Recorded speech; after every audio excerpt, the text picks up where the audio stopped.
Hello everyone, in this video I'll be ranking the best rogue subclasses in Baldur's Gate 3 on a tier list. The rogue's a little bit different in a video game setting like Baldur's Gate 3 versus the tabletop experience you'd get playing D&D. Now we got 4 different subclasses, with the newest being the Swashbuckler rogue, but we also have the Arcane Trickster, the Assassin, and the Thief. Now there are some issues with some of the subclasses, like the Swashbuckler does have some subclass features that don't work properly like they should be, but I'm first going to start off with the Thief. Now, rogues are typically best utilized as a multi-class dip because they add a lot of things that are super useful to other classes, most notably the Assassin adding to the Gloomstalker Ranger, and the Thief adding to both the Open Hand Monk and the Berserker Barbarian. A lot of times we'll just take a 3-level diff in the Thief just because this extra bonus action is so massive. For the Monk, their Flurry of Blows can do over 100 damage per bonus action. Being able to do an extra 100 damage attack is well worth the 3-level dip despite losing on some key points. And the Berserker Barbarian, which focuses on throwing weapons, has a bonus action throw where, again, this bonus action is heavily utilized. The Thief itself also has their sneak attacks and it scales on every odd level. And the cool thing with the Thief is actually you can apply your sneak attacks on a Flurry of Blows. Just make sure you go into your reactions tab here and make sure that it asks for the sneak attacks and on that as well, so that whenever you go ahead to do your attacks, you can possibly apply that sneak attack bonus on your Flurry of Blows if you're wielding a finesse weapon in the main hand as a monk. But you can also just turn this on for the rogue itself. So there's a few different ways that we can utilize the sneak attacks for extra damage. For a monk to be able to do their Flurry of Blows and get the reaction sneak attack, they do have to have a finesse weapon in their main hand. You have to have a finesse weapon, period, to be able to utilize these sneak attacks. And a really useful one you can get early on is the Fowler Alluve Longsword. Funny enough, this is a finesse longsword, so it works great, and it also comes with the Fowler Alluve Melody. Now, the Thief at level 9 gets this Supreme Sneak, which is different from how it works in tabletop D&D. So, in Baldur's Gate 3, you get the ability to turn invisible for 10 turns. That's just fair, because there's so many other items and gear that can allow you to turn invisible. There's even a helmet in Act 1, which has the same ability. So, Supreme Sneak, not worth taking 9 levels of the Thief for. And in tabletop, the Supreme Sneak actually gives you advantage on stealth checks, as long as you only use half your movement speed that turn. So, I would actually say that the tabletop version is a lot better. Turning invisible is cool and all, but in Act 1, you got the Shadow of the Menzoberranzan in here, which allows you to turn invisible only for 2 turns, but hey, typically invisibility doesn't last that long anyways. And while this is a nice ability to be able to go invisible like this, there's also potions of invisibility that you can use. So yeah, turning invisible is great and all, but I wouldn't say this is worth going all the way to level 9 for. You could also pair this with like a Gloomstalker if you're using hand crossbows, because that extra bonus action means you can do an extra offhand attack or an extra offhand attack if you got like a hand crossbow as well, which can be a nice addition to the character. The Thief even pairs well with the Arcane Archer Fighter, although I'd prefer going to level 11 on that, but getting an extra bonus action is always good on pretty much any character, but those especially that have a good bonus action like the Barbarian and the Monk. I would have to say that with that, it's probably the best overall. Now, I'm going to compare it to the Assassin, because the Assassin's better if you get combat over in 1 turn, but if you're going to go extended past like the 2-turn mark, the Thief has a bit more sustain with that extra bonus action just being more damage over the long term versus the Assassin being a burst damage. And with the Assassin, they get Assassinate Initiative. So this basically gives you advantage on attack rolls against creatures that haven't taken a turn yet, which is pretty nice, especially since if you go first, you can get that advantage, which gives you sneak attacks, which is really good. Also, the Assassinate Ambush, a successful attack roll against a surprise creature is an automatic critical hit. And you can surprise creatures relatively easily, especially if you got the Quasite, or Shovel the Quasite, which can surprise enemies. There's also the Assassin's Alacrity, which what this does is, let's say you open up combat with a melee attack. Typically, when you start combat with an attack action, it eats your entire action. So even if you have the fighter with 3 attacks, you lose the full action. And this will restore your action and bonus action at the start of combat. So that is nice in itself.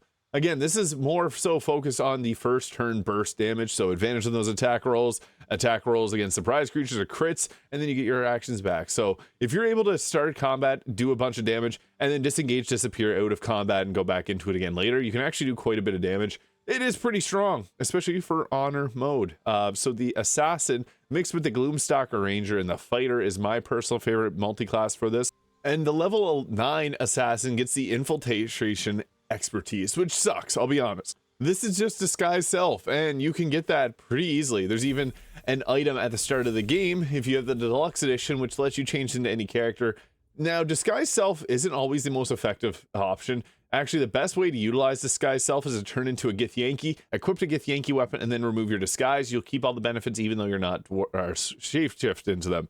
And you can also use different items like the Dwarven Thrower and things like that. But yeah, it's kind of a sucky level 9 ability. And even so, the Supreme Sneak from the Thief is a little bit better.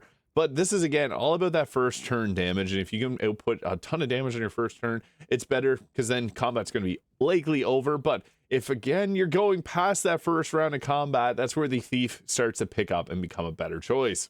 Ultimately, this comes down to your own personal play style. If you prefer to do the stealthy thing, get into combat, fight, disengage, run away, and then go back into combat later, this is where the Rogue Assassin really shines. But if you rather just play by the books and just continue to keep attacking with that extra bonus action, that's where I'd say that the Rogue Thief really benefits. So with this, I would have to say that we're going to put these both in the S tier.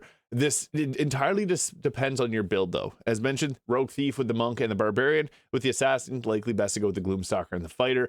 And it just depends. If you're going to extend combat past the first turn, that's where the Thief is better. And if you want to end the combat on the first turn or leave combat and re-engage with it, that's where the Assassin's a little bit better. So they're both solid subclasses, although I would not take them past level 3. The Swashbuckler. So this one actually has some pretty nice abilities, and you get abilities at level 4 as well. I like the Swashbuckler for multiclassing too. So this is a nice ability. The fancy footwork, when you make a melee attack against a target, you can run away and not get hit with opportunity attacks. This is great because one of their other abilities that does this doesn't actually work, which we'll get to in a moment.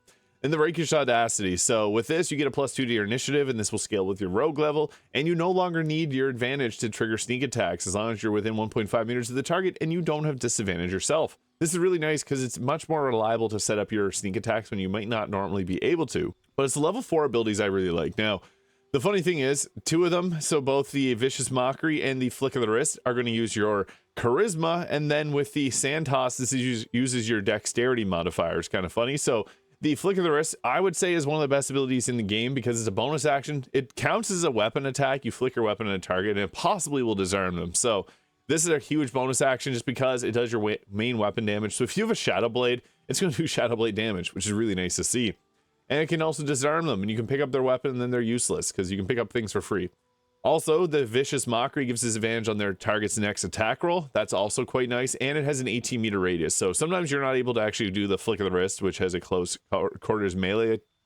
Same as the sand attack here. You can hit these sometimes. You run out of movement speed. You may be able to pop off a Vicious Mockery. This is great.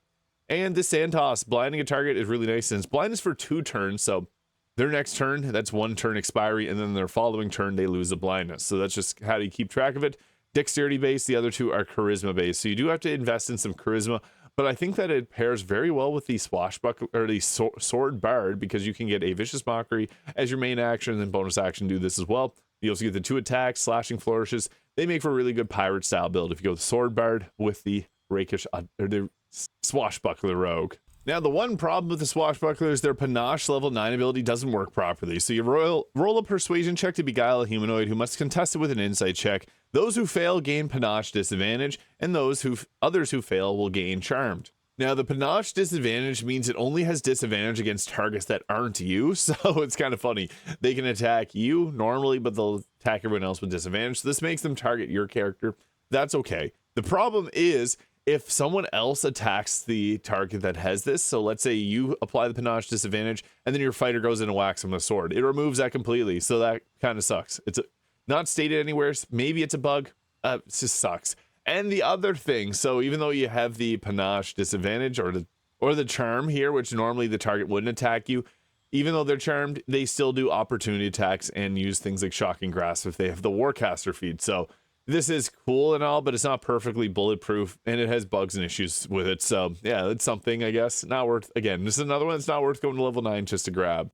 This Flick of the Wrist is really nice, though, so you can use that to disarm a target. You got the Vicious Mockery there to be able to insult an ally, and you also have the Sand Toss, which can blind a target, which is, you got Pocket Sand. Yeah, pretty funny. So this is great because it's basically just, like, you can use this as a main weapon attack, so boom, disarming a target as an attack. Very nice. So yeah, I'd say the Swashbuckler is probably an A tier. It's actually one, these are best utilized at level 3, or level 4 if you wanted the feat. This one is best at level 4. Now, I'm sorry for anyone that really enjoys the Arcane Trickster Rogue, because I genuinely believe it's probably the worst subclass in Baldur's Gate 3. There's nothing that this does special or better than a Sword Bard or the Eldritch Knight, unfortunately. So with this, you get the choice of some cantrips. Now, Patch 8 buffed it up quite a bit, because Booming Blade is extremely useful. Getting that extra 2d8 and then eventually a 3d8 if the target moves. Damage at max level is really nice. And you also get access to like things like Bone Chill, which is always a nice thing to have, but again, a wizard can learn all that. You also get access to specific spells that are part of both the illusion and enchantment spell list. So yeah, you get Disguise Self, hit Tashacious Laughter, Sleep. I mean, Tashacious Laughter is nice because you can set up your sneak attacks, but not the greatest spell slot selection. And then you also get an expanded spell choice, so you can take like Magic Missile, which a wizard would have from level 1, or a sorcerer even. So yeah, even though you get all those benefits, not that great. But the big thing is the Mage Hand Legerdemain. This is a special Mage Hand. The Githyankies also get this. No one else can. It's an invisible Mage Hand. You can use this for scouting. Pretty cool on your first playthrough. But again, if you play as a Githyanki, you get the Mage Hand Legerdemain also kind of built into your character. Once you hit level 7, you get access to level 2 spells. So you can take the very powerful Hold Person, setting up critical hits. This is nice, but again, it's probably better for someone else to cast this, as we only have one action. Now, even with the Blade Singing Wizard, they get the extra attack action. So at level 6, an Arcane Trickster is so much weaker than the Blade Singing Wizard, who already has level 4 spells instead of level 2. They get Hold Person, and they can also multicast it to multiple targets, but they also get an extra attack, which is much stronger than what the Arcane Trickster Rogue gets. Mirror Image is also nice because it gives you a +9 to your armor class. Could be useful, but again, not the greatest choices here. You also get one of the expanded spell slot choices, but you do have to have an investment in your wisdom there to make it actually useful. Misty Step is likely going to be your best choice there too. So yeah. Now the Magical Ambush I wish was on some other subclass, because it would go so well, like the Shadow Magic Sorcerer, for example. But taking 9 levels of the Rogue for this kind of sucks. When you're hidden, targets have disadvantage on saving throws against your spells. I would love a piece of gear in the game to give this to your characters, because then you could actually play a stealth-based caster and have it be kind of unique. To do this and only have the access to like very particular spells really is unfortunate, because like, yeah, that's your list of spells there. You could take the Shadow Blade, I guess. Disadvantage on the saving throw against a Hold Person is nice. At level 10, you also get to choose another cantrip too, which is pretty good. But again, if you really like these features, just play a Sorcerer or a Blade Singing Wizard, or really anything. They can take another spell at level 11. So yeah, they do get a few choices of spells, but again, at the end of the day, a wizard's going to outperform them in their spell casting. A sorcerer will also outperform them. They don't really do anything special. This Mage Hand is really cool, but yeah, even the Githyanki gets this special invisible Mage Hand. So it's good for scouting, I guess. You could use that to kind of go around and scout out an area, but that's about it, really, for its usefulness. And I guess it's a permanent Mage Hand as well, compared to the 10 turns normal Mage Hand you'd get. So there are a few benefits, but not really worth taking the Arcane Trickster. I'd have to say that this is a D tier pick. If you want what this comes with, play an Eldritch Knight, because you'll get 3 attacks, which is much stronger. And then with those 3 attacks, if your first one's Booming Blade, it's 4 attacks. So you can actually do much more than this class could ever dream of doing, unfortunately. I wish the Arcane Trickster was a little bit better, but it's just not. Maybe there'll be mods someday to make this feel a little bit stronger, but that's where we currently sit with our tier list. Now, this is mostly based on if we're doing like a multi-class build. If we were to do this pure level 9 or level 12, I would have to say they're probably all around the B tier. Like this would be probably, and maybe we'll put Assassin in the head. Yeah, they're probably somewhere around there for if we're just going to leave it full level 11, 12. But if we're going to be multi-classing, this does make a lot of these shine. Sword Bard is the best for the Swashbuckler. The Gloomstalker Ranger with the Fighter is the best for the Assassin. And for the Thief, it's best utilized with the Open Hand Monk or the Throwzerker or Berserker Barbarian. So yeah, that's what I think of the Rogue subclass in Baldur's Gate 3. Obviously, they're a little bit different compared to the tabletop experience, but let me know your thoughts in the comments. Hit the subscribe button below if you haven't already, and I'll catch you all in the next video.